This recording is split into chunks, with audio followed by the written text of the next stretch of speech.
Magandang araw mga kaibigan. Bigyan natin ng reaction, opinion itong post ni Joey Di Bebre. Sabi niya, can we give this guy the snappiest salute? Salamat sa paninindigan, salamat sa inspirasyon, Colonel Grijaldo. Lahat kami tumapang. Ito, litrato ni Colonel Grijaldo, I think with his family and lawyers, naka-uniforme na siya. Anong ibig sabihin? Lumabas na. Okay? So, wow, that's good news. Salute to Colonel Hector Grijaldo. Grabe, oh. A man of honor and integrity. Okay, magbasa lang tayo sa comments. I don't know kung kailan ba lumabas. Kahapon ba? Basta. The fact na naka-uniforme na siya, di ba lumabas na? Galing. Okay, most relevant, Neon's Lechon, kilala ko ito.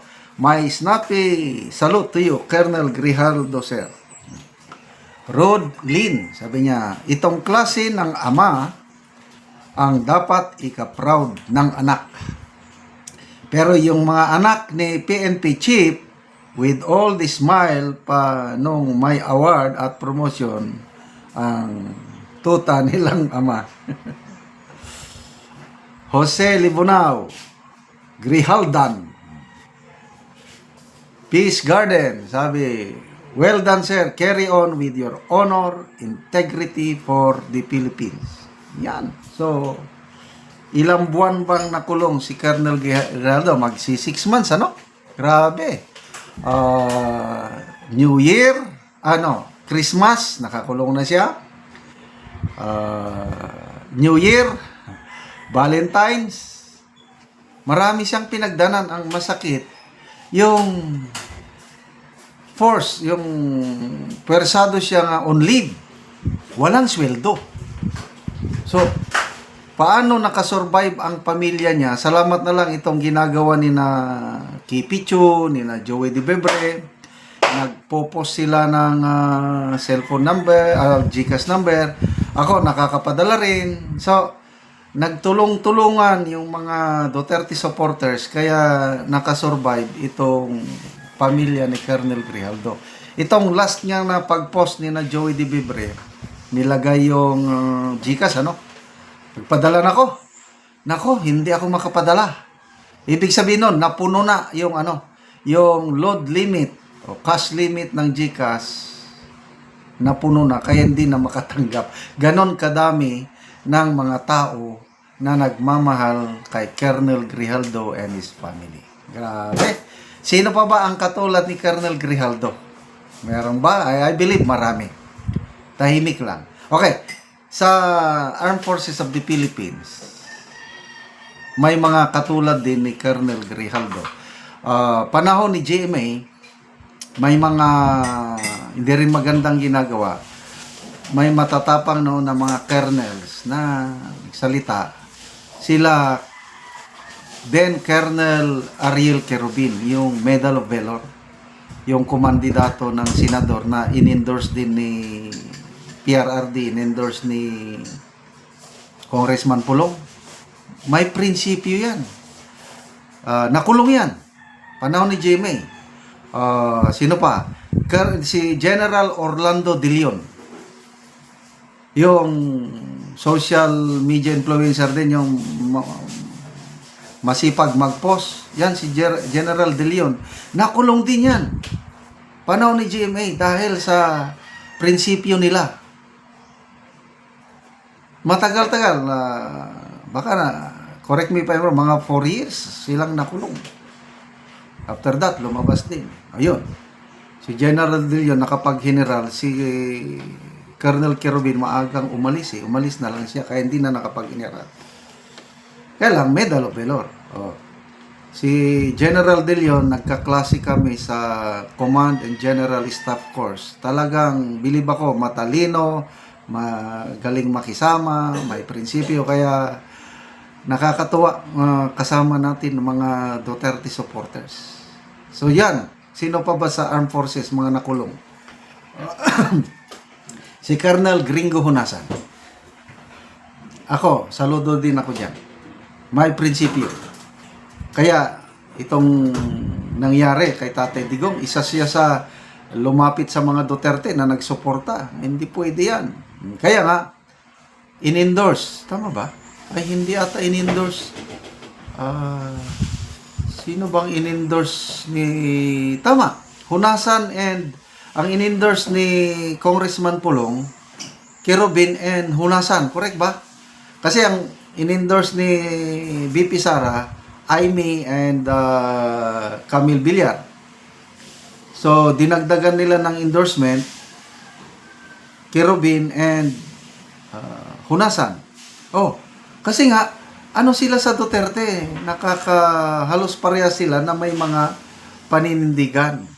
So, we have men and women in uniform, both police and AFP, katulad ni na Colonel Grijaldo, Colonel Kerubin, General De Leon, Colonel Hunasan. Mayroon pa, marami pa akong kakilala na nakulong din, kaya lang hindi ko na lang mabanggit. Yung nakikita nila yung kamalian, sasalita, dahil doon, nakulong sila. Nung kapanahon na namin, panahon ni Cory, sumama talaga kami sa kudita. Marami akong kasama nakulong. Ako, sa tulong ng Diyos, hindi ako nakulong. Kaya lang, sumama ako noon sa mga ganyan. So, ngayon, after 6 months na paghirap, I believe, I don't know, kailan ba magre-retire bata pa itong bata pa si Colonel Grijaldo, PNP graduate. I hope na maabutan pa niya si BP Inday Sara na maging presidente. At guess what? Pag nagpresidente na si BP Sara, anong mangyari kay Colonel Grijaldo? Okay. Your guess is as good as mine. His star will shine. So kung may General Torre ngayon na binigyan ng reward ng administrasyong ito dahil sa kanyang pagsunod sa utos, I believe darating din ang panahon si Colonel Grijaldo, he will have his own. So again, salute to Colonel Hector Grijaldo, a man with intact ang honor and integrity. Okay, salamat mga kapatiran, kaibigan sa inyong pagsubaybay sa ating channel. Nakakatulong kayo ng malaki sa tribong Talandig. Dahil ang sweldo natin sa channel na ito is pantulong po sa tribo. Meron tayong livelihood assistance na ibinibigay sa kanila. Nagpapatanim tayo ng sayote, ng saging lakatan at saka Arabica coffee. Panoorin nyo ang video na ito. Ko sa saging lakatan ni Manoy Nore. O ako silang bisitahon. Maayong buntag, Manoy. Manang, maayong buntag. Maayong buntag. Nagahinlo mo? Oo, nagbasok may bisan kay mga gagmay palinghod pa ang sagbot pero basukan aron dili Hinayakan. hinayakan og sagbot. Oo. Aron hinlo. Oo. Aron dali mo kuan ang pagtubo. Aron maayo ang tubo og lakatan. Oo. Og karon mga dagko na gid kaya ang unod sa ang saging ni Manoy hapit na gid ni mangunod, mga dagko na kaayo. Oo, og karon nagabuno na pud si Manoy human siya sa iyang pagginlo. Sige ana nalibot na. Yan. So sige kaulan, so nindot kaya mag-abono Manoy ba? Nindot gyud kay Wapo abuno kay si ulan na kuan kaning dali mo kuan ang kuan sa saging.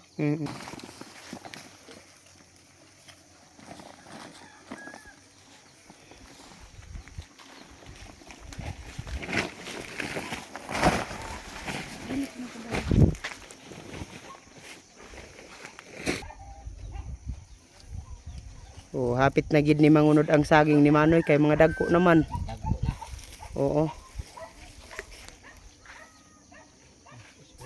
So, human sa pag-abono ug paghinlo, nag-spray na pud si Manoy sa saging lakatan pampatay sa insekto. So nag-spray siya sa puradan.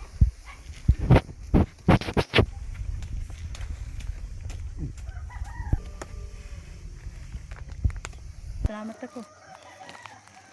Pasalamat ko sa dako ko pagpasalamat sa Ginoo nga tagaan mi niya og grasya, panalangin og sa nagtan-aw sa video nga pasalamat ko nga mupadayon ang pagsuporta sa Saging Lakatan kay nakapananom na gyud mi naa nami ikasuportar og puhon-puhon nga maka-harvest mi sa among Saging Lakatan, naa nami makasuporta sa among mga eskwela aron